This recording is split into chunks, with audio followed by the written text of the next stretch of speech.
আপনাকে যদি প্রশ্ন করা হয় আপনি মৃত্যুর পরে আপনি কবরে যাবেন, এটা কি সঠিক? সঠিক। এখন কবরের ভিতরে আযাব হবে, এটা কি সঠিক? এখন আপনি যে সঠিক বললেন, এটা কেন? আপনি দেখছেন কোনোদিন? দেখেন নাই।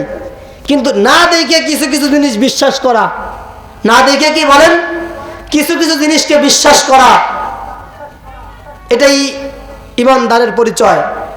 আপনার মোবাইলের ভিতর 10,000 টাকা ঢুকছে, আপনি কি দেখছেন ঢুকছে? দেখেন নাই। মোবাইল ভাঙবেন, পাবেন, কিন্তু নিঃসন্দেহে 10,000 টাকা আপনার মোবাইলে আছে, এটা তো সঠিক। কারণ এটা আপনি এটা না দেখে বিশ্বাস করছেন।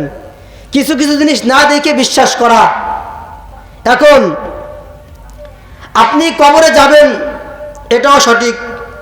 হাসরের ময়দানে আমাদেরকে একত্রিত করা হবে, এটাও সঠিক। আবার মৃত্যুর পরে ইসরাফিল আলাইহিস সালাম সিংহায় ফুঁক দেবেন কিয়ামতের দিন, এটাও সঠিক। প্রত্যেকটা মানুষগুলো তুলার মতো উঠতে থাকবে, এটাও সঠিক। সঠিক না বেঠিক? সঠিক। এখন এই জিনিসগুলো আমি কোনোদিন দেখলাম না, কিন্তু আমি মানলাম। আমি কি করলাম বলেন? আমি মানলাম। এই মানার নামই ইমানদার। আর ইসলাম রক্ষা করবে যার ভিতর ঈমান আছে, আমলে সালিহ আছে। এই ইসলামকে আমার আপনার কি করা? যত্নবান করা, যত্ন করা। এখন আমরা আমাদের ছেলে মেয়ে, বিবি, বাল বাচ্চা এমনভাবে আমরা গঠন করি, আমরা মুসলমানের গর্ভে জন্মগ্রহণ করেছি, এটা আমাদের পরিচয় দেওয়াই কঠিন হয়ে যায়। আমার পবিত্র মা, আমার পবিত্র বোন, আমার পবিত্র স্ত্রী, আমার পবিত্র সব জিনিস, আমার মায়ের দুধ খাইলাম, পবিত্র মায়ের দুধ খাইলাম। এই মা কি আমাদেরকে গর্ভে ধারণ করেছিল? গর্ভে ধারণ করে কি কোনো অন্যায় করেছিল বলেন?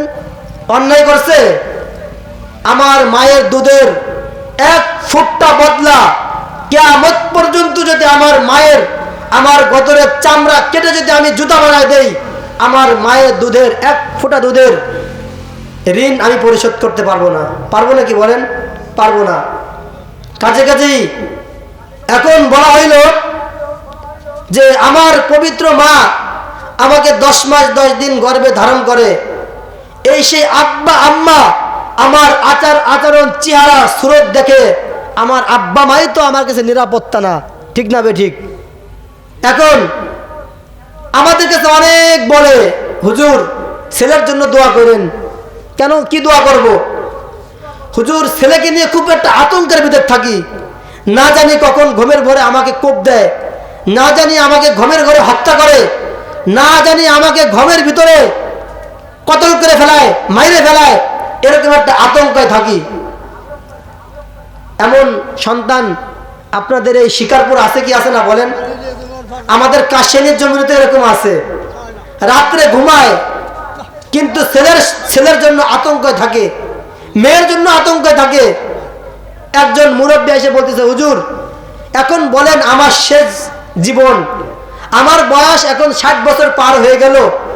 আমার এই 60 বছর পার হয়ে যাওয়ার পরে আমার এই ছেলে এখন আমাকে এমন পরিমাণ চাপ দিয়েছে যে আব্বা তুমি আমাকে মোবাইল কিনে দিতে হবে। আমাকে কি করতে হবে? মোবাইল কিনে দিতে হবে। যদি না দাও, আমি সঠিক কথা বললাম, আমি এই ঘরের ভিতর যা কিছু আছে আমি প্রত্যেকটা জিনিসকে আমি কুবায় কুবায় ভেঙে ফেলাবো, আমি নষ্ট করে ফেলাবো। এখন যেই সন্তানের ধারায় মা তার কাছে নিরাপত্তা না, বাপ তার কাছে নিরাপত্তা না, এলাকাবাসী তার কাছে নিরাপত্তা না, নিঃসন্দেহে এই সন্তান কুলাঙ্গার।